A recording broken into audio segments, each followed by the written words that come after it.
버락 오바마 미 대통령과 의회가 재정 절벽을 피하기 위한 막바지 협상에 돌입합니다. 오바마 대통령과 민주당 상원 의원들은 일단 세율 인상과 세출 감축으로 구성된 재정 절벽 가운데 연소득 25만 달러 미만에 대해서만 부시 감세안을 연장하는 소규모 재정 절벽 회피 방안을 마련한 뒤 상원 통과를 시도할 것으로 보입니다. 우리 정부가 내년도 성장률 전망치를 3%로 내렸습니다. 이는 OECD나 IMF, 한국은행 전망치보다 더 낮은 수치입니다. 특히 저성장이 고착되고 취약계층 중심의 고용이 나빠져 서민 생활난이 가중될 가능성도 제기했습니다. 내년 경제정책 방향으로는 거시경제를 안정적으로 운용해 위기 상황 대비에 역점을 두기로 했습니다. 증권업계는 내년도 코스피가 최고 2,550대까지 오를 것으로 내다봤습니다. 미국의 재정 절벽 우려가 있긴 해도 세계 경기 회복과 주요국의 긴축 완화에 안전자산 선호 현상이 악화되면서 지수가 오름세를 탈 것이란 관측이 우세했습니다. 업종별로는 IT가 유망하다는 의견이 많았습니다.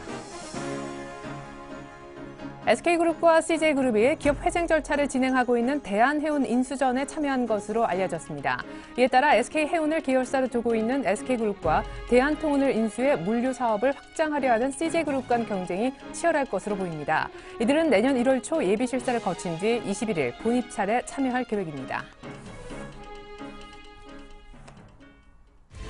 안녕하십니까. 오늘장 내일장의 최혜린입니다. 오늘 시장 키워드는 두 가지입니다. 외국인과 미국의 재정 절벽 관련한 협상이 되겠는데요. 외국인이 앞서 18거래일 동안 주식을 약 4조 가까이 쓸어 담았었는데 오늘 19거래일 만에 팔고 있습니다. 1,000억대 정도여서 많지는 않아 보이는데 생각해보면 오늘이 12월 결산법인 배당일이지요. 배당받기 위해서 판다면 타이밍상 부정적이라 보여지진 않고 있는데요. 미국의 재정 절벽 협상은 오늘 밤부터 협상이 다시 재개됩니다. 스몰 딜이라도 남은 5일 안에 나올 수 있을지가 관심사인데요. 오늘 배당일 치고는 많이 빠지지 않는다는 것이 중론입니다. 오히려 코스닥은 모바일 게임주에 힘입어 큰 폭의 상승세 490선도 막 터치해두고 있는데요. 코스피 쪽부터 흐름 챙겨볼까요? 자, 1977선입니다. 장 시작하면서 곧바로 1980을 깼었던 코스피. 그러나 전일 거래소가 예측했던 배당락 관련된 지수대보다는 훨씬 더 높아서 약보합 정도지만 사실상 시장은 오르고 있다고 보는 것이 맞을 것 같습니다. 기관도 오늘 소폭 같이 좀 타네요. 자, 이번에 코스닥 쪽으로 장표를 옮겨보죠. 오늘 상승세가 돋보이는 코스닥. 시작보다 훨씬 더 상승폭을 키워가는 모습 차트상으로 그려지고 있고요. 7포인트 1.5%가량 위쪽입니다. 490선 어려운가 했는데 오늘 쌍끌이 매수 들어오면서 일단 터치는 하고 있네요. 원달러 환율 한번 볼까요? 네, 오늘 시장 흐름도 조금 장 초반 부진했었고 재정 절벽 관련된 불확실성도 있기 때문에 오늘 오를 줄 알았는데요. 장 후반으로 오히려 다시 밀리고 있습니다. 원달러 환율이 최근에 장중에 오르려 하다가 결국 종가에 밀리는 현상 오늘도 역시 예외가 아닐 듯한데 1원 20전가량 떨어지면서 1,072원, 1,071원 후반 정도를 그려주고 있습니다. 네, 못 말리는 니케이는 오늘도 날아가고 있네요. 계속해서 오늘장 내일장 1부에서 준비한 소식을 보여드리죠. 2013년 증시 전망, 오늘은 신영증권 조용준 리서치 센터장으로부터 들어보겠습니다. 내년 증시는 상저하고 코스피는 최고 2,350포인트까지 갈 수 있을까요? 분기별 수익 극대화시킬 유망 업종도 공개받겠습니다. 1,000만 원으로 1억 만들기 프로젝트가 있는 목요일입니다. 플래닛 투자연구소 김상균 팀장님 나와주실 텐데요. 포트의 두 효자 모베이스와 이렌텍이 나란히 20%대 높은 수익을 유지하고 있습니다. 본격 상승은 그런데 내년이라고 하는군요. 김상균 팀장이 이제는 말할 수 있다. 매수 시점 포착 비법도 대공개합니다. 내일은 일등주 SK증권의 김민순 차장님과 함께하는데요. 오늘 배당락 여파가 좀 미미한데 향후 수급 전망엔 베이시스 체크가 필수적일까요? 정부의 3.0 공약 수혜 기대감이 있는 다우기술 지금 매수도 좋은지 여부도 알아볼게요. 일주일간 수익 낼 종목 하이투자증권의 이기택 과장님은 서원인텍을 주목하고 계십니다. 성장성도 충분한데 현재 초저평가 구간에 놓여 있다고 하네요.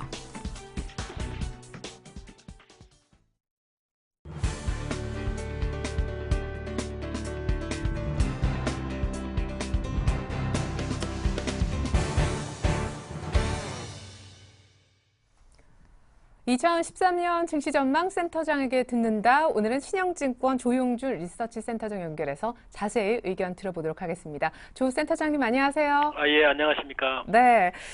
오늘 뉴스 보니까 증권업계에서 평균 내년도 코스피를 최고 2,250 간다라고 본다고 들었습니다. 예, 신영증권 하우스뷰는 어떤지 궁금하고요. 분기별 예상 밴드도 들어보고 싶네요. 예, 저희는 이제 조금 더 높은 2,350 정도로 보고 있고요. 분기별로 본다 그러면 1분기를 저점으로, 3분기를 고점으로 보고 있습니다. 그래서 연중 저점은 1,850 정도, 그리고 연중 고점은 2,350 정도까지로 보고 있습니다. 내년에는 이제 2013년에 기업이익 증가율이 15% 정도 증가할 것으로 추정이 되고요. 그에 따라서 코스피도 연간으로는 안정적인 상승이 좀 기대된다. 다만 이제 1분기에는 대선 이후에 경제 정책의 변화 가능성, 그리고 지금 뭐 이미 반영되고 있습니다만 미국의 재정 절벽 이슈 이런 것들이 의해서 조정 가능성이 있습니다. 그래서 1분기 또는 뭐 제한적으로 재정 절벽에 관련해서 1월 정도는 약간 조정장이 있지 않을까 이렇게 판단이 되고요.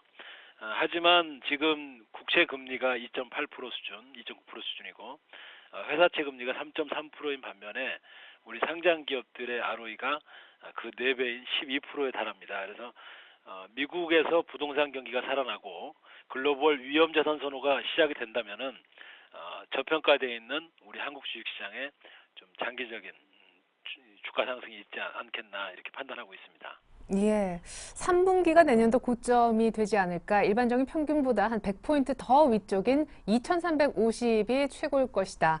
이렇게 예상 밴드 알려주셨네요. 1월 특별히 1분기가 조금 저점을 찍을 수 있는 내년이라면은 소위 시장에서 기대하는 1월 효과는 없다고 보시는 건지, 오히려 정반대 해석으로 우리 국내 신정부 출범과 또 미국의 재정 절벽의 합의가 1월 달 정도에 이루어진다면 1월 효과는 있다는 분석도 적지 않던데요. 그게 뭐 여러 가지 1월 효과라는 게 이제 중소형주 효과라고도 하고 예. 또 이제 시장을 그대로 또 이렇게 시장 기대를 보여주는 상승장으로도 판단하는 경우도 있고요. 이렇습니다만은 저희들은 아직까지는 미국의 재정 절벽이 해결된다. 이거는 이제 아무도 모르는 거죠. 그렇기 예. 때문에 그것을 너무 낙관적으로 보기보다는 변수다. 이렇게 최대 변수다. 단기적으로 이렇게 판단하고 있습니다. 그래서 아직까지는 이렇게 좀 낙관적으로 보기보다는 좀 리스크로 보고 있고요. 다만 이제 풍부한 글로벌 유동성 그리고 상대적인 아시아 증시의 저평가 이런 것들로 인해서 외국인 매수세도 당분간 좀 우호적일 것이다 이렇게 판단하고 있고요. 그래서 1월 달에는 상대적으로 중소형주 강세 그리고 이후로 전체적으로 좀 시장이 살아나는 회복되는 그런 좀 선순환으로 가지 않겠나 뭐 이렇게 생각하고 있습니다. 네, 사실은 지금 살아나는 조짐을 보이고 있는 미국과 중국 등 세계 경기의 어떤 턴어라운드도 큰 관심사인데 내년도 확연하게 좀 지표가 좋아지면서 펀더멘털리 경기가 개선되는 그런 흐름도 기대해 볼 수 있습니까? 결국은 뭐 미국 경기 살아나야 되는데 잘 아시는 예. 것처럼 미국 부동산이 이미 회복을 하고 있고 또 미국 정부도 지속적으로 경기 부양책을 내년까지 제로 금리로 지속하겠다라는 계속 이제 얘기를 하고 있고요. 그래서 미국의 내구재 소비도 살아나고 있고 최근 지표들을 보면 전반적으로 미국 경기가 턴어라운드 되면서 미국에 수출하고 있는 중국 또 한국 이런 나라들의 경기가 소폭이지만 회복될 것을 기대하고 있습니다. 또 미국의 기업이익을 보면 보유 현금이 사상 최고치를 기록하고 있기 때문에 부동산 가격이 회복이 된다면 그동안 미뤄져 왔던 미국 기업들의 설비 투자 그러니까 위험자산 선호가 본격화될 가능성이 있다. 경기가 그동안 현금만 들고 있던 경기가 경기 선순환으로 투자에 의한 선순환으로 이어질 가능성이 있는 해가 내년이 첫 해라고 보고 있고요. 그렇게 본다면 아시아의 경기나 또 증시도 좋아지는 그런 선순환으로 갈 가능성이 높은 해가 내년 상반기다 이렇게 보고 있습니다. 예, 그렇군요. 미국 얘기 중심으로 좀 세계 경기 짚어주셨는데 또 하나의 중대한 축인 중국은 어떤지 확실히 이제 시진핑 체제가 들어서면서 벌써부터 뭐 도시화하는데 뭐 7,200조 쓰겠다 이렇게 아주 큰 그런 부양책들이 나오고 있잖아요. 예, 어떻게 또 예. 투자를 하면 좋을지 아이디어도 좀 잡아주십시오. 사실 뭐 어제 오늘 얘기는 아닙니다만 어쨌든 지금 네. 시진핑 체제가 새로 출범을 했고요. 아직은 지도부가 이렇게 정해져 가는 단계라고 봐야 되겠죠. 내년 3월에 전인대가 끝날 때까지는 이제 어떻게 보면 실질적인 전체적인 이제 어떻게 새로운 정부를 구성하고 있는 과정이라고 봐야 되는데 어쨌든 이번 정권 교체하는 당대회에서 일성으로 나온 얘기가 2020년까지 지금의 국민소득을 2배로 올리겠다, 늘리겠다. 그 얘기는 연평균 7.5% 이상의 성장을 하겠다라고 첫 번째로 한 얘기가 이제 안정적인 경제 성장이거든요. 그렇기 때문에 향후 뭐 여러 가지 구조 조정을 함에 따라서 중국 경기가 경착륙을 하지 않겠나, 아니면 여러 가지 얘기들이 많이 있습니다만, 시진핑 체제의 첫 발표는 안정적인 경제 성장을 하겠다라는 거였기 때문에 그런 것을 감안해 본다 그러면 너무 우려하기보다는 중국은 좀 어떻게 보면 꾸준한 성장을 하지 않겠나, 그렇게 노력을 하지 않겠나 이렇게 판단하고 있고요. 중요한 것은 중국의 이 성격이 중국 시장의 성격이 바뀌고 있다는 얘기죠. 그러니까 과거에는 세계 공장이었고 지금은 아시는 것처럼 세계 시장으로 거듭나고 있는데, 좀 더 장기적으로 본다 그러면 중국 시장에서 브랜드 경쟁력을 갖고 있는 한국의 소비재들이 이제는 중국 시장을 안방으로 보고 있고, 또 중국을 중심으로 한 아세안 시장에서 아세안 시장의 소비재 기업으로 거듭나고 있기 때문에 메가 트렌드로서 브랜드 있는 내수 소비재들은 좀 장기적으로 볼 필요가 있다, 이런 판단이고요.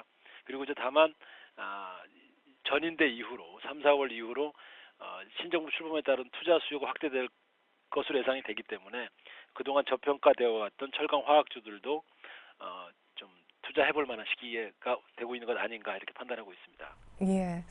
앞서서 내년도 주식시장을 상저하고라고 해주셨었는데, 그러면 하나 좀 여쭤보고 싶은 것은 상반기 좀 주춤할 때 하반기 대비해서 뭔가 사야 되지 않을까? 이 매수 액션은 앞부분에 나와야 된다 하는 생각이 드는데 맞는지 궁금하고요. 예, 저는 뭐 1분기가 좀 지금 뭐 이렇게 저점 매수할 수 있는 단계라고 보고 있습니다. 예. 그러면 내년도 포트폴리오를 좀 어떻게 짜가야 되는지, 아까 이제 소비재, 산업재도 담아볼 만하다, 중국 모멘텀 얘기하시면서 얘기를 주셨잖아요. 전체적인 포트 그림 좀 그려주세요. 그러니까 이제 롱텀, 이제 긴 흐름에서 본다 그러면 지금 그동안 실적이 나오는 IT주들, 삼성전자를 중심으로 IT주가 이제 주로 주가가 올랐고, 또 하나는 중국 내수 소비재와 이 수혜주들이 또 주가들이 올랐습니다. 그런데 올해 전체적으로 본다 그러면 이 소외돼 왔던 1등주들이 있어요. 그러니까 뭐 철강의 포스코라든지, 뭐 은행의 하나은행이라든지, 증권의 삼성증권이라든지, 다들 지금 PBR이 1배 이하로 굉장히 싸져 있는 상황이거든요. 근데 경기가 턴어라운드 한다 그러면 이런 주식들은 장기 투자하기 좋은 상황이다라고 판단하고 있고요. 이제 업종별로 좀 나눠서 본다 그러면 당분간은 역시 실적이 뒷받침되는 IT가 좀 중심이 될 것 같고, 아까 말씀드린 것처럼 2분기 이후에 중국의 투자가 좀 확대된다 그러면 중국의 투자 관련 산업재들이 좀 좋을 것 같고, 또 하반기까지 놓고 본다 그러면 우리 부동산도 좀 바닥을 칠 가능성이 있고, 미국 부동산이 회복이 되면서 또 글로벌 위험자산 선호가 시작된다고 한다면 뭐 은행과 증권 같이 지금 금융주들이 많이 소외되어 있었는데 그런 쪽의 대형주들도 좀 유망하지 않겠나, 이렇게 판단하고 있습니다. 예. 자, 이렇게 분기별 유망한 섹터까지 그림을 주셨는데, 개인 투자자분들이 사실상 더 관심을 가져 하는 코스닥 쪽 유망한 섹터도 여쭤보고 싶습니다. 사실 12월 달은 뭐 코스닥이 원래 좀 부진하고 1월 달 되면 조금 살아나면서 뭐 테마나 이런 것들도 좀 돌게 마련인데, 어떤 쪽이 내년도의 중소형주 조금 유망할까요? 글쎄, 이제 코스닥은 사실은 뭐 아까 말씀드린 것처럼 어떤 이제 업종이 많이 있다기보다는 종목으로 봐야 되는 시장이거든요. 예. 다만 이제 중소형주들이 모여 있다 보니까 월별로 보면 지금 사회자님 말씀하신 것처럼 12월은 좀 약세고요. 아무래도 1월에 좀 강세를 보이는데, 상대적으로 결국 수요가 좋고 실적이 뒷받침되는 종목들을 산다고 한다면 크게 두 가지 정도로 말씀드릴 수 있겠고요. 그러니까 모바일, 스마트한, 그러니까 모바일 관련주들, 그리고 또 한 가지는 중국 내수 관련주, 이 두 가지 측면에서는 이제 꾸준히 지금 수요가 살아나고 있고 실적이 좋아지고 있는 추세이기 때문에 종목별 접근이 좀 바람직하지 않겠나, 이렇게 판단하고 있습니다. 그리고 이제 전체적으로 본다 그러면 코스피가 내년 중으로 좀 상승세가 이어질 거로 판단하고 있기 때문에 코스닥 시장 역시 전체적으로 레벨업이 될 가능성이 높지 않나, 이렇게 보고 있습니다. 네, 내년도는 업종 대표주를 사서 장기 투자하기에 참 좋은 장이 될 것이다. 내년도 얘기 미리 들을 수가 있었네요. 신영증권 조용준 리서치 센터장님과 함께 해봤습니다. 센터장님 말씀 감사합니다. 예, 감사합니다.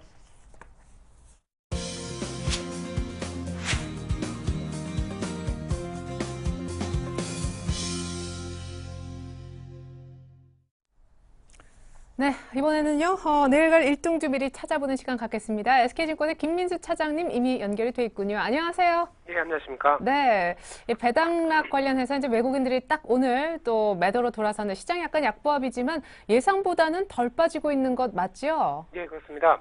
일단 그 시장에서 일단 그 앞으로 이제 배당락이라는 얘기는 좀 사라지지 않을까 싶습니다. 일단 배당과 관련돼서 특히 지금 시장 흐름 보게 되면 거의 배당을 공짜로 받았다는 표현이 맞을 정도로 한 20포인트 가까운 모습들은 그냥 그대로 올라오는 모습들이 아닐까라고 생각이 되고 있고요. 그런 모습들 관련돼서 시장의 충격은 거의 없다라고 봐야 될 것 같고, 그래서 앞으로도 시장은 이제 배당락을 너무 신경 쓰는 전략보다는 일단 어느 정도 시장이 진행되는 방향대로 그대로 가는 하나의 어떤 일과적인 모습들이 아닐까라고 생각이 되고 있고요. 또 하나 시장에서는 무엇보다도 이제 재정절벽 관련된 쪽에서의 관심이 가장 증대가 되고 있는 상황들입니다. 특히 내일로 이제 어떤 변화가 들어올 걸로 보여지는데 미국 시장에서도 가장 또 초점을 많이 맞추고 있는데 솔직히 말씀드리면 어떻게 될지 모르겠습니다. 이 부분에 대해서는 예측하기도 좀 힘들고요. 잘 되면 특히 이제 그 어떤 민심이라든가 의회가 어떤 국민의 여론을 좀 반영해서 잘 해결되지 않을까라는 어떤 긍정적 기대감 정도는 할 수 있을 것 같은데 아직 그 관련돼서 추가적인 흐름들은 좀 더 내일 이후에 나오는 흐름들을 좀 지켜봐야 될 것 같고 그래서 결론적으로는 이런 모습들을 확인한 후에 접근하는 전략 쪽에 일단 초점을 맞춰봐야 될 것 같고요.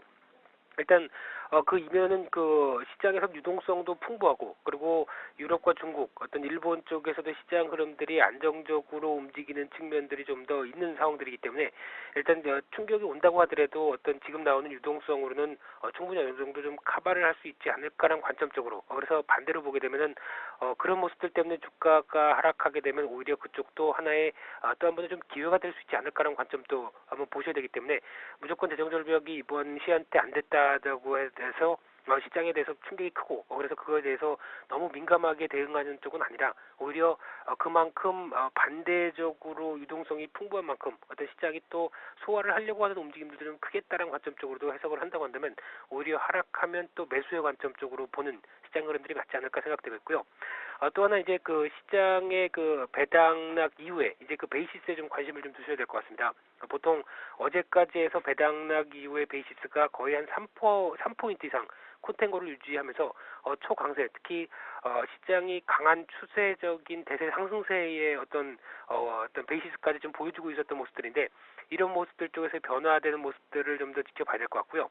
특히 그 우정사업본부가 오늘부터 어떤 그 과세를 하기 시작을 할 걸로 보여지는데 0.38% 과세를 하기 시작하게 되면 과거에 그래도 프로그램 매수 주체의 가장 우두머리격인 이제 우정사업본부가 그런 쪽으로 영향을 끼친다라고 한다면 아무래도 프로그램 매매에서 좀 위축될 수밖에 없습니다. 그렇기 때문에 어떤 이제 앞으로의 시장 변화가 오히려 선물과 현물 차이가 오히려 좀 더 괴리가 확대된다든가 그래서 어떤 그 프로그램 매수가 생각보다 그렇게 좀 들어오는 부분들이 상대적으로 좀 매수나 매도나 좀 적어질 수 있을 가능성들은 좀 생각해 볼 수 있을 것 같은데 그보다 더 중요한 부분들은 일단 지금 배당 전까지 유지됐던 어떤 그 베이시스 흐름들이 점진적으로 배당이 끝나면서 축소가 되는 관점 쪽으로 나온다. 그렇게 되면은 이제 어떤 그 프로그램 매물화가 진행될 수도 있다는 관점들을 조금 더 기초적으로 좀 보셔야 될 것 같고요.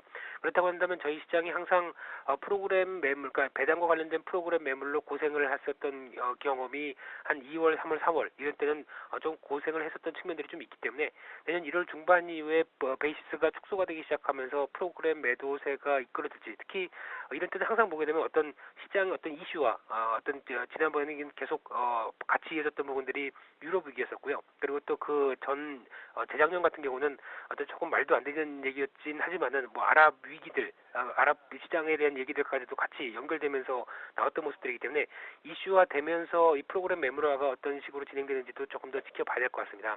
일단 그렇다고 하더라도 지금 현재 수급들은 과거에 외국인들이 어제까지도 비차익 매수로 중심으로 강한 시장을 견인을 했던 모습들이 계속 있기 때문에 오늘은 일단 배당 이후에 나타나는 어떤 이식 매물이 좀 있다고 하더라도 점진적으로 계속 그 비차익 매수 중심으로 매수세가 좀 강하다라고 한다면 계속 시장은 수급들 양호할 가능성이 높다고 생각되고 있고요. 또 하나 코스닥 시장을 조금 주목을 하셔야 될 것 같습니다. 지금 현재 오늘 같은 경우는 코스닥이 강한 상승세를 좀 보이면서 테마주라든가 여러 가지 시가총액 상위 종목들 같지도 좀 가파르게 움직이는 측면들이 좀 있는데 일단 그 대통령 인수위원회에서 위원장이 지금 방금 한 2시에 결정이 됐고요. 그러면서 앞으로 관련된 정책 테마, 특히 이번에 정치 테마 관련돼서는 인물 중심으로만 움직였고 정책 테마는 거의 움직임이 그렇게 크게 없었습니다. 그렇다고 한다면 일단 이제 본격적으로 앞으로의 남은 5년 동안 또 어떤 진행될 거에 대한 어떤 정책에 대해서 인수위원회에서 얘기할 수 있는 어떤 흐름들이 나오게 되면 시장에 반영될 수 있는 파장은 좀 더 크다라는 관점으로 보게 되면 코스닥의 정책 관련된 테마가 조금 더 초기에는 그 테마주들은 독이 아니라 약입니다. 그렇기 때문에 초기에 테마주가 움직이면서 다 같이 움직인다고 한다면 아무래도 따라가 볼 수 있는 측면 쪽으로 좀 열린 마음으로 좀 접근해야 되지 않을까 생각되고 있고요. 그래서 상대적으로는 시장이 조금 더 코스닥 쪽으로 일월 효과가 진행이 좀 더 될 수 있지 않을까 하는 관점으로 조금 더 지켜볼 수 있을 것 같고요. 일단 강조드렸듯이 이벤트 이후에 어느 정도 좀 시장 흐름들을 확인하고 매수하는 전략 쪽으로 좀 가닥을 좀 잡아서 말씀드려보고 싶고요. 하락하게 되면 이제 매수하는 관점 좀 계속 유지를 하시면서 경기 민감 대형주도 이번에 어떤 재정 절벽 관련돼서 주가가 좀 밀린다. 그렇게 되면 기회의 요인으로 삼는 전략으로 일단 초점을 맞춰드리고 싶습니다. 예, 무엇보다 오늘 코스닥이 좀 눈여겨 보여지는 날 모바일 게임주하고요. 일부 스마트폰 부품, 뭐 코리아 서킷 같은 종목도 아주 잘 가는 모습인데 오늘 현재 시장의 1등주 한 두세 개 정도만 추려주실까요? 예, 딱 세 개를 추렸습니다. 일단 첫 번째로 IT 대형주를 말씀드리고 싶은데요. IT 대형주 같은 경우는 지금까지 시장에서 약간 업황은 괜찮다고들 하는데 계속 빠지는 어떤 그런 모습들을 보였었는데 그런 과정 쪽에서 LG 디스플레이가 한 3만 원대 전후로 해서는 일단 그래도 가장 가격 메리트가 좀 높은 종목이 아닐까 생각되고 있고요. 가장 단기 주가를 좀 밀어서 매도로 좀 진행을 했었던 기관 쪽에서 다시 이제 수급적으로 매수로 전환되는 모습들 확인되는 모습들이다 보니까 아무래도 3만 원대 중심의 어떤 지지력 이후에 추가적인 반전을 좀 더 기대해 볼 수 있지 않을까 생각되고 있고요. 두 번째로는 스마트폰 부품도 오늘 오전부터 강하게 움직이는 모습들입니다. 연성 PCB, FPCB 관련된 업체들이라든가 그런 어떤 그 삼성 전기든 탄력은 좀 있긴 했지만은 관련된 중소형 부품주 쪽에서의 상승 탄력이 가장 크게 나타나면서 내년에도 실적에 대한 자신감, 특히 갤럭시 S4에 대한 수혜 관점으로 같이 연결되면서 움직이는 모습들인데 그 중에서 그래도 차트나 기술적으로나 그래도 수급적으로 좀 양호한 모습들이 자화전자가 눈에 띄는 것 같고요. 그래서 이 정도면은 그래도 좀 매매해 볼 수 있는 흐름들이 나오지 않을까 하는 관점적으로 말씀드리고 싶고 마지막으로 모바일 게임주 쪽에서도 일단 단기 바닥은 확인된 것 같습니다. 확인되고 주가가 움직이는 모습들인데 지금부터 이제 4, 4분기에 대한 실적 기대감 여전한 모습들이고 단기 낙폭이 커졌다가 특히 그 게임 관련돼서 셧다운 제도가 모바일 게임주는 그렇게 영향을 끼치지 않는데 오히려 좀 동반 하락했던 측면들이 좀 컸기 때문에 이에 대한 모습들로 반발매가 이끌어진다고 한다면 일단 컴투스 게임빌 전반적으로 다 한 21선 중심의 저항권들을 극복을 하느냐 여부가 좀 중요할 것 같은데 그렇다고 하더라도 실적 기대감, 그러니까 너무 낙폭이 컸기 때문에 대한 어떤 반발매 중심으로 이끌어진다 한다면 아무래도 조금 더 긍정적으로 볼 수 있지 않을까 그렇게 볼 수 있을 것 같습니다. 네. LG 디스플레이 그리고 자화전자 또 방금 컴투스까지 오늘 현재 1등주를 삼성 공개해 주셨는데 내일 갈 1등주 하나만 좀 공개 부탁드려도 될까요? 예, 다우기술 말씀드리겠습니다. 다우기술 같은 경우는 일단 이제 종목의 흐름들이 그 차기 정부의 성격과 좀 맞다라고 보시면 될 만한 종목이라고 지금까지 생각이 되고 있고요. 특히 그 공약으로 내세웠던 그 박근혜 장관님 쪽에서의 정부 3.0에 대한 좀 수혜 기대감, 특히 클라우드 컴퓨팅의 시스템을 이제 부각을 받으면서 전자정부화가 조금 더 좀 이렇게 변혁이 좀 심하게 좀 좋은 쪽으로 나오는 흐름이라고 한다면 아무래도 수혜받는 관점이 좀 크다고 생각되고 있고요. 그리고 이번 정부에서도 가장 큰 관점이 일단 그 대기업보다 중소기업에 포커스를 맞추는 정책이라고 한다면 지금까지 이어졌던 어떤 그 SI, 그러니까 시스템 통합 쪽에서 대기업이 이제 공공 부분의 입찰을 좀 제한하고 그리고 중소기업 쪽에서의 어떤 비중을 좀 더 늘린다라고 한다면은 수혜를 볼 수 있는 관점 쪽에 좀 초점을 맞춰 볼 수 있을 것 같고요. 그밖에 스마트 프로세스라든가 전자결제 사업에 대한 어떤 역점을 두고 있는 사업에 대한 성장성 이런 부분들을 생각해 보게 되면 다우기술이 그날에도 제일 좀 적합한 종목이 아닐까라고 생각이 되고 있는데요. 일단 다우기술 같은 경우 최근에 주가가 조금 많이 올라왔습니다. 올라왔기 때문에 단기적으로는 직전 고점대와 함께 좀 16,500원대까지에서의 저항은 좀 있다고 생각되고 있기 때문에 이 부분을 어떻게 돌파해서 안착하는지 여부를 좀 지켜보셔야 될 것 같고요. 그런 가운데 어떤 단기 매물 때문에 16,000원대 이하 에서 15,500원대 부근 정도까지 들어온다라고 한다면 좋은 매수 기회라고 생각이 되고 있고요. 이런 추세 흐름들, 특히 정부의 정책과 맞춰가면서 움직이는 종목의 흐름들이 나온다라고 하게 되면 일단 목표가 18,000원대 부분까지는 이어질 가능성이 높다고 생각되고 있고, 거기다가 계속 확인해 보셔야 될 모습들은 수급들이 양호한 모습들로 계속 이어질 가능성, 특히 기관 쪽에서의 변화들 조금 더 지켜보면서 손절가는 14,700원대로 말씀드려보고 싶고요. 조금 짧게 잡았습니다. 그럼 변화를 좀 지켜보시는 전략적으로 좀 강조를 드리겠습니다. 예, 감사합니다. 이렇게 해서 내일 갈 1등주 가격 설명까지 감사합니다. 다우기술이었군요. 지금까지 SK증권 김민수 차장님과 함께 했었습니다. 도움 말씀 잘 들었습니다. 예, 감사합니다.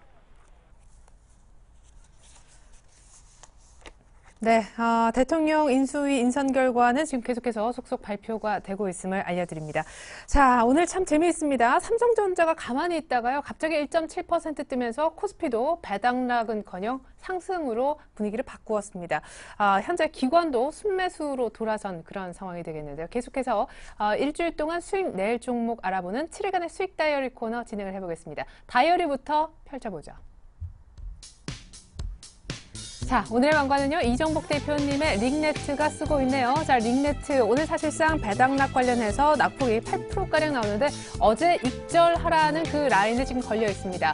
크루셜렌즈도 현재 7%대 급등, 오프론텍도 갑자기 9%대 9.6% 급등해주고 있고요. NHN이 약간 어제 밑거리에서 아쉬웠었는데 오늘도 밑거리라서 조금 다행이긴 합니다. 파인디지털도 오늘 괜찮아요. 오늘 수익에 곧바로 지금 반영되는 그런 종목들이 파인디지털, 오프론텍 등등으로 보여집니다. 크루셜렌즈도 마찬가지가 되겠습니다. 자, 일단 오늘 왕관 쓰신 분, 우리 이정복 대표님 만나러 가봐야 되겠죠. 다시 한번 말씀드리지만 오늘 1등은요, 제비스탁의 이정복 대표님의 링네트 되겠습니다.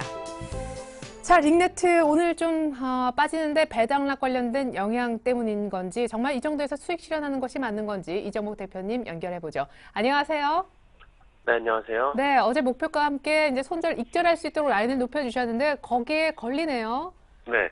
어제 이제 제가 2,300원을 입찰가로 좀 제시를 해드렸었는데, 이 종목에 이제 배당도 이제 줄 가능성이 있다고 보고, 만약에 배당 공시가 나온다면 1월에서 2월 정도에 이제 나오지 않을까 생각을 하고 있고요. 오늘 좀 배당주들이 특히 또 많이 빠지는 경향이 있기 때문에 지금 그동안 또 상승폭이 좀 많이 컸습니다.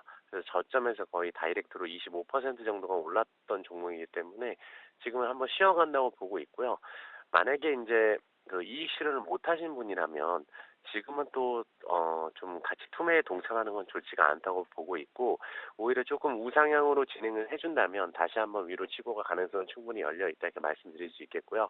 누차 말씀드렸다시피 이 종목이 이제 실적이 올해 사상 최대 실적이 좀 기록이 될 것으로 좀 예상이 되고 있기 때문에 배당을 줄 확률은 높다고 보고 있습니다. 그래서 보유하고 계신 분이라면 지금 급하게 따라서 매도하시는 것보다는 지금부터는 조금 오히려 모아가는 시점이라고 좀 판단을 하고 있습니다. 그래서 일단은 신규 매수가 오히려 가능한 구간이 지금 이 가격보다 아래쪽으로 해서 한 2,100원에서 2,170원 이 사이에서 오히려 신규 매수 관점으로 봐야 되는 가격이니까 일단 이익 실현을 못 하신 분이 만약에 있다면 홀딩 하시는 전략 제시해드리겠습니다.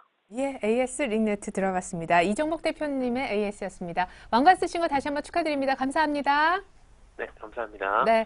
자, 이번에는요, 우리 크루셜 엠즈 어제 4%, 오늘 또 7% 가까이 뜨고 있는데, 추천해 주셨던 하이투자증권의 이기택 과장님도 이어서 만나보죠. 이 과장님, 안녕하세요. 네, 안녕하십니까? 네, 조금 더 그냥 진짜 바닥에서 샀으면 욕심도 납니다. 너무 진행이 좋네요. 네, 오늘 휴대폰 부품주들 전반적으로 좋은데요. FPC, 연성 PCB 업체들, 상한가 들어가 있는 업체도 있고요. 그리고 크루셜 엠스는 휴대폰에 들어가는 케이스 만드는 업체들인데요. 그런 종목들도 오늘 7%대에서 5%대 상승을 좀 보여주고 있습니다. 이렇게 오르는 이유는요. 일단 전반 산업이 호조가 계속해서 진행되고 있다는 부분, 그리고 내년 1분기 정도에는 삼성전자에서 신제품 갤럭시 S4에 대한 기대감까지 겹쳐지면서 지금 현재 신고가 나는 종목들도 있지만 조만간 크루셜엠스도 신고가 재도전하지 않을까 그렇게 보여주고 있습니다. 일주일만 보자라고 해서 이런 종목을 말씀드린 건 아니고요. 내년도 상반기까지 갤럭시 S4에 대한 기대감이 묻어나올 때까지는 들고 가자라는 말씀 드릴 수가 있겠습니다.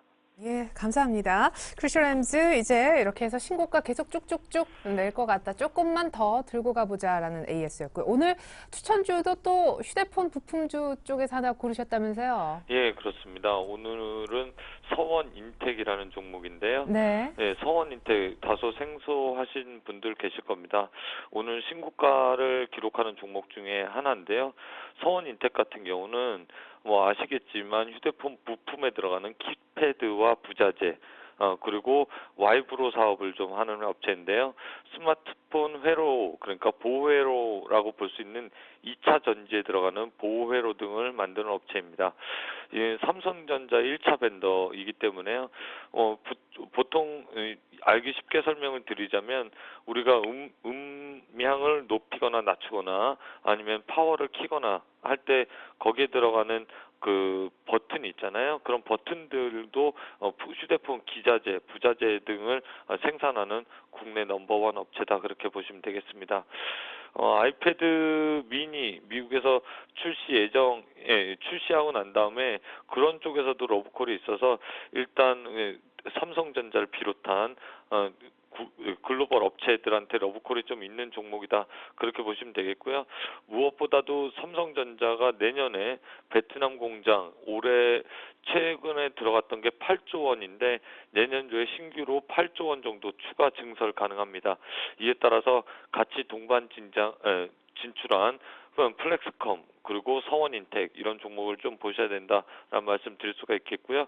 목표 주가는 15,000원, 손절가 8,500원 투자 의견 제시해 드리겠습니다. 예, 감사합니다. 서원인텍으로 왕관 다시 한번 또 쓰셔야죠. 지금까지 말씀해 주셨던 분은 하이투자증권의 이기택 과장님이셨습니다. 감사합니다. 예, 감사합니다.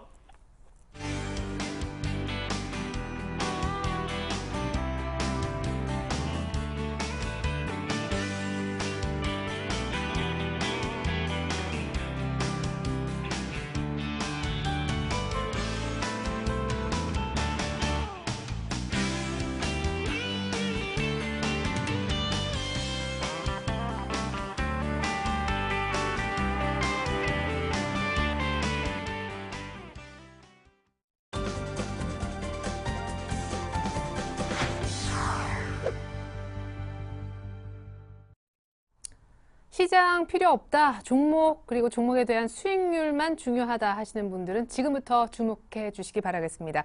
매주 목요일 이 시간은요. 1,000만 원으로 1억 만들기 프로젝트가 진행이 되고 있는데요. 현재 아주 잘 순항을 하고 있는 프로젝트입니다. 프로젝트 이끌고 계신 플래닛 투자연구소 김상균 팀장님 만나보죠. 안녕하세요. 네, 반갑습니다. 이제 수익도 올리시고 헤어스타일도 변화를 좀. 예. 예, 날씨가 많이 추워져가지고 변경을 좀 했습니다. 예, 알겠습니다. 잘 어울리십니다. 자, 그러면 우리 김상균 팀장님 현재 포트에는 어떤 종목들이 있고 또 얼마나 수익을 올리고 있는지를 보여드릴 텐데 아마 보시면 정말 따라하고 싶다라는 생각이 드실지 모르겠습니다. 현재 진행되고 있는 프로젝트 상황부터 살펴보죠. 자, 100% 리얼 매매로 진행이 되고 있습니다. 모베이스 20%, 이랜텍 20%, KMW 10%, 펜엔터, TJ미디어 그리고 제가 없는 동안 추천하셨더군요. 연희정보통신까지 현재 주식이 80%를 차지하고 있는 김상균 팀장님의 포트폴리오를 보고 계십니다. 수익률은 어땠는지 지금 진행 상황을 좀 보면요. 자, 지금 1,000만 원으로 1억 만들기 프로젝트임을 좀 감안해 주시고요. 현재 주식을 총 매입한 가격이 한 800만 원대 됩니다. 이 중에서 수익을 올린 것이 한 85만 원, 86만 원가량 챙겼는데 그래서 추정 자산이 지금 1,000만 한 90 1,090만 원가량이 되는 것이죠. 자, 지금 수익률은 평균 9% 찍고 있고요. 자, 보십시오. 모베이스와 이렌텍. 오늘 또 휴대폰 이쪽 부품이 아주 잘 가는데 수익이 22%, 25%. 원래 이 두 종목이 효자 노릇을 하고 있었는데 여전한 모습이고요.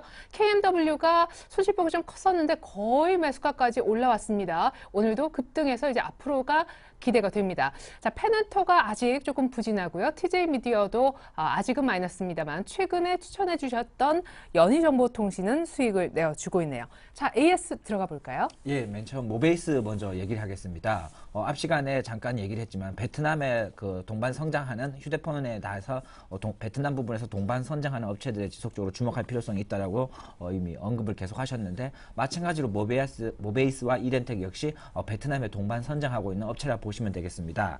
특히 모베이스와 이렌텍 같은 경우에는 그 베트남에 계속 지속적으로 나가면서 향후에 삼성전자가 베트남에서 스마트폰을 지속적으로 판매할 경우에 지속적으로 실적이 증가할 수 있는 기업이라고 보시면 되겠습니다. 그리고 주가 자체는 실적에 대비해서 아직도 충분히 저평가이기 때문에 충분히 주가가 강하게 상승할 확률이 매우 높다고 보시면 되겠습니다. 주가 자체를 보게 될 경우는 어느 정도 이미 1차적으로 상승이 끝난 상태라서 눌림목 조금 쉬어가는 구간이라 보시면 되겠습니다.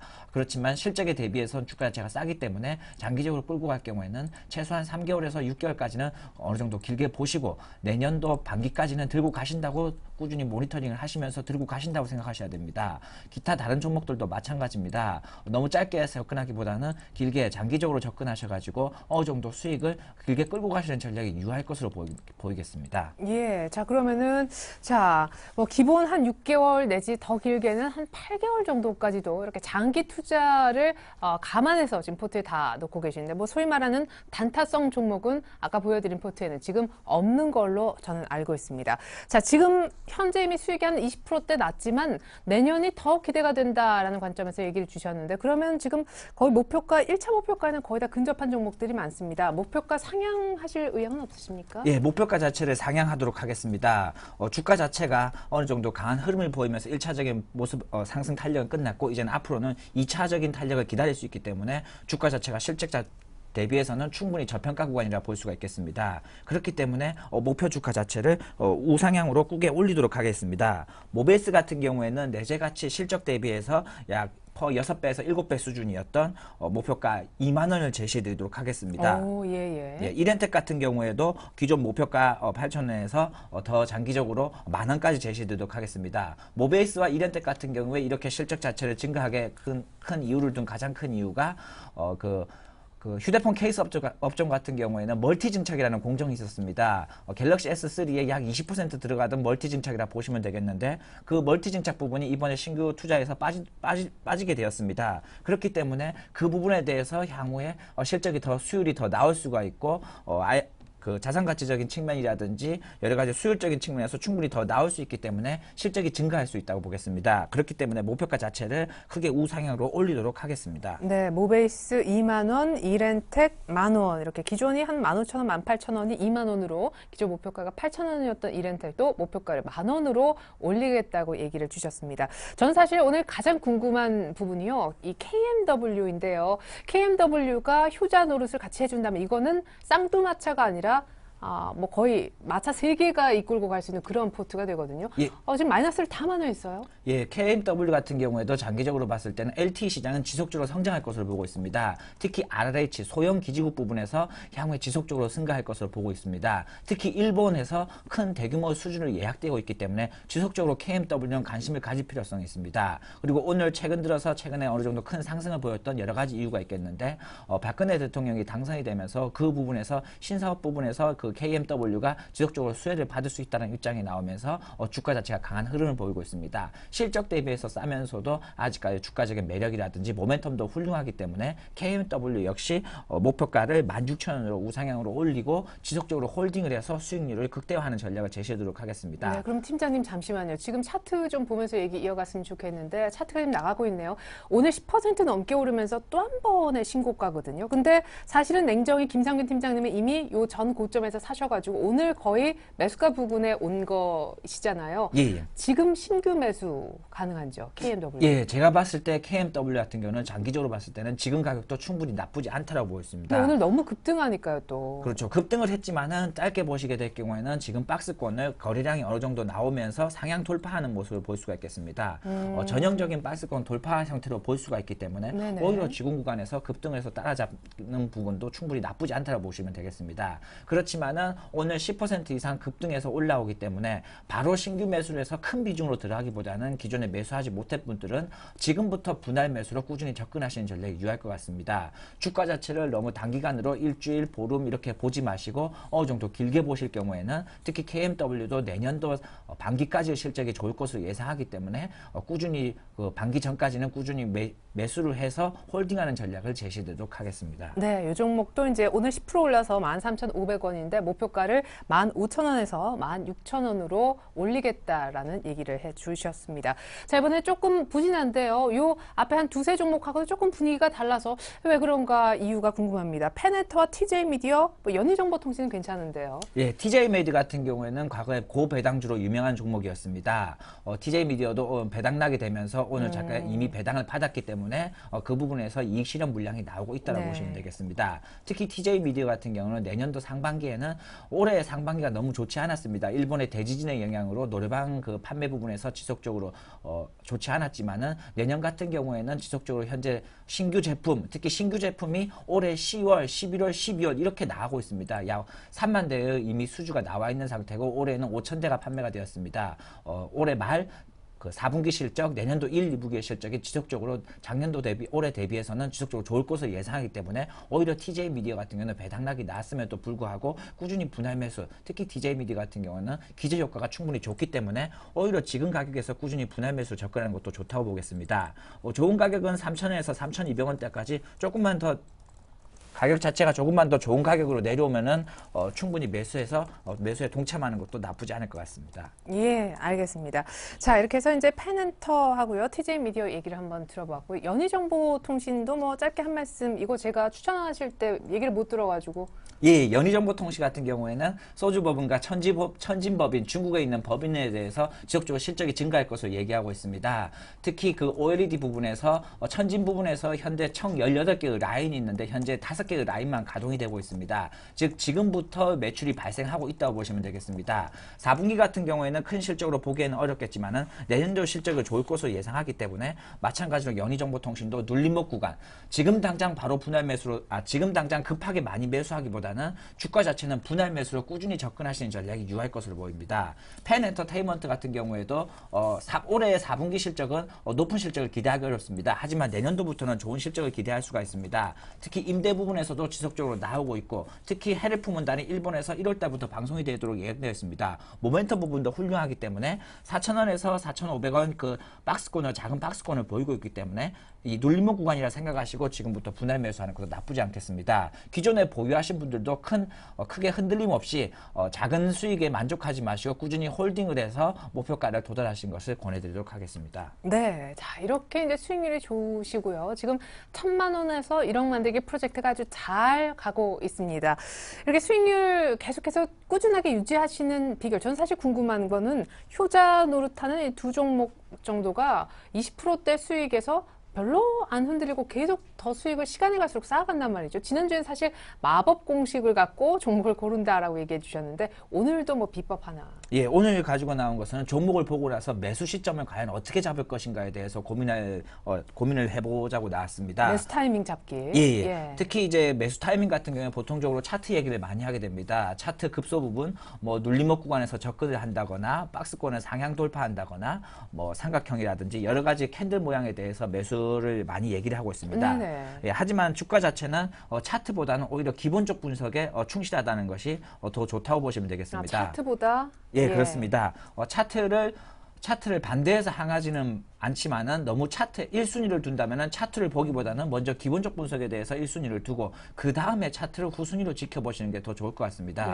실적이 받쳐주고 그럴 수 있는 좋은 종목들 같은 경우에는 꾸준히 증가할 실적 자체가 올라가면서 주가 차트 자체가 올라갈 가능성이 매우 높다고 보시면 되겠습니다. 특히 지금 어느 정도 주가 자체가 강한 흐름을 보이지 못하고 약간 약보합 정도의 모습을 보일 수가 있는데 실적을 발표하는 것은 3개월마다 발표합니다. 또 내년도 3개월이 지나고 나서 또 실적이 발표하기 때문에 그때 좀 또다시 탄력을 받을 수 있다고 보시면 되겠습니다. 그러면 사람들이 궁금해하는 게 실적이 나올 때 들어가면 되지 않겠냐고 얘기를 많이 하겠지만은 주가 자체는 언제 움직일 줄 알 수 모르기 때문에 오히려 지금 구간에서 실적이 나오기 전에 꾸준히 분할 매수로 접근하시는 게 좀 더 좋을 것 같습니다. 그리고 이 실적이 나올 수 있는 종목 같은 경우도 안전마진, 특히 앞으로 실적 대비해서 얼마나 저평가 구간인가, 50에서 100% 이상 상승 확률이 있는가, 그 부분을 꾸준히 확인하면서 매수에 접근을 하시고, 그리고 이 매수를 할 경우에는 꾸준히 기업 방문이라든지 주식 담당자와 통화를 통하면서 모니터링을 하면서 향후 나올 수 있는 실적 이상이 있는가 없는가를 지속적으로 확인하는 방법이 좋은 방법이라고 보시면 되겠습니다.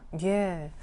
그래요. 매수 시점 포착하는 비법 알려주셨습니다. 자, 그러면은 오늘 신규 매수는 지금 한 80% 정도 주식 꽉 채우고 계셔가지고 없다고 들었는데, 지금 매수는 안 하지만 요거는 내가 좀 편입을 고려하고 있다는 종목 궁금합니다. 사실 제가 오늘 한 종목 궁금한 것이요. 네오이즈 게임즈가 지금 상한가를 갔습니다. 말씀하시는 동안에. 그 이유인즉슨 뉴스 나온 거 보면은 네오이즈 게임즈 뭐 윤 대표가 지금 이번에 대통령 그 인수위, 그쪽 뭐 청년 특위로 뭐 임명이 됐다. 이제 벌써 이 인수위 요 라인업에 따라서 벌써 주가가 이렇게 움직인단 말이에요. 이런 종목은 조금 위험한지. 그 투자 성향과 스타일에 따라서 조금씩 다르겠지만, 네. 저 같은 경우에는 모멘텀에 투자하기보다는 기업 자체의 펀드멘탈과 실적에 투자하고 있습니다. 네오이즈 게임즈 같은 경우는 기존의 크로스파이어라든지 여러 가지 계약 불발해서 주가 자체가 하락을 했다가 다시 한번 크로스파이어가 중국에서 계약이 네오이즈랑 같이 됐습니다. 실적이 우려됐던 부분이 어느 정도 상쇄가 되고 그동안 주가 자체의 밸류레이션에 비교해서는 충분히 저평가 구간이라고 볼 수가 있겠습니다. 하지만 오늘 강하게 상승한 것은 마찬가지로 회사 실적의 펀드멘탈보다는 오히려 다른 모멘텀 부분에서 성장을 했기 때문에 이 부분에 대해서는 꾸준히 모니터링을 하면서 단기적으로 접근하기보다는 그냥 길게 보면서 그냥 모니터링, 구경하는 정도로 지켜보시는 게 더 좋을 것 같습니다. 예, 이거는 이제 번외였으니까요. 혹시나 착오가 없으시길 바라겠습니다. 우리 팀장님이 따로 뽑아오신 후보군은 아니었고요. 제가 그냥 여쭤봤었습니다. 그러면 시간 관계상 한 종목 정도만 들어볼 수 있을 것 같은데. RF텍 같은 경우에도 올해 4분기 실적이 매우 좋을 것으로 예상했습니다. 올해 예상 실적 대비해서 야퍼가 약 4점 몇 배 정도의 수준이기 때문에 11,000원 정도 이하 구간에서는 RF텍도 충분히 관심 종목으로 가질 필요성이 있다고 보시면 되겠습니다. 무선 충전 비롯해서 여러 가지 휴대폰 관련 부품주라 보시면 되겠습니다. 예. 그러면은 이제 이 RF텍이 아까 매수 시점 포착처럼 기본적 분석도 되고 뭐 실적도 좋고 저평가됐고 그래서 미리 이제 차곡차곡 살만한 종목이다. RF텍 같은 경우에도 꾸준히 조정을 주거나 회사 자체가 펀드멘탈 이상 없이 주가 자체가 눌림목 모습을 보일 때 그럴 때마다 꾸준히 분할 매수로 접근하시면은 내년도까지는 좋은 실적이 나올 것으로 예상하고 있습니다. 네, 알겠습니다. 이렇게 해서 1억 후보군 RF텍까지 얘기를 들어봤고요. 김상균 팀장님의 포트 다시 한번 살펴드리겠습니다. 화면 보시죠.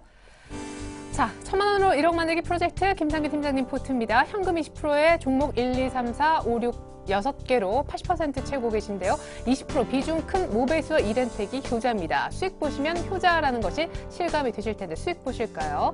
자, 현재 1,000만 원 가운데 한 817만 원 정도 주식 사는데 쓰셨고요. 여기에서 수익을 한 85만 원 정도 내셔가지고 추정 자산이 1,090만 원가량 됩니다. 평균 수익률은 9%, 모베이스와 이렌텍 좋고요. 근데 지금 현재 보여지는 모든 종목들이 장기 종목이라는 거 참조 부탁드리겠습니다. 오늘 신규 편입주는 없었습니다. 네, 차곡차곡 돈을 벌어가시는 우리 김상균 팀장님의 프로젝트 순항하길 다시 한번 기원하면서 팀장님과는 인사 나누겠습니다. 종목 AS 감사합니다. 수고하셨습니다. 네, 이렇게 해서 오늘 일장 1부 마치고요. 전 잠시 후 종가 들고 2부로 다시 오겠습니다. 고맙습니다.